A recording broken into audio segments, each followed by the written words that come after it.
व्हिडिओमध्ये आपण back stitch कशी करायची हे पाहिलं आहे. ह्या व्हिडिओमध्ये आपण रनिंग स्टिच करणार आहोत. त्या अगोदर स्केलच्या साह्याने व पेन्सिलच्या साह्याने एक स्ट्रेट लाईन ड्रॉ करून घेतली व आपल्या साध्या सुईच्या साह्याने जे आपले कापड आपण रिंगला ॲडजस्ट केले त्या रिंगच्या कापडाच्या खालून अशी आपली जी साधी सुई आहे ती आपण वरती काढून घेतली. आता आपल्याला रनिंग स्टिच करायची आहे. त्यासाठी ही सुई एका साईडने एकदा, नंतर अजून कापडाच्या खालच्या बाजूने घ्यायची, नंतर वरच्या साह्याने वरती काढायची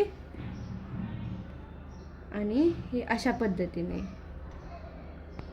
नंतर तसंच दोनदा,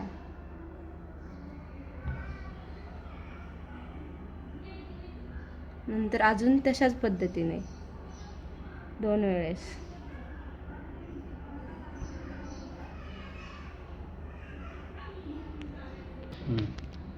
नंतर अजून त्याच पद्धतीने 2दा स्टिच करायचं आणि वरती काढून घ्यायची.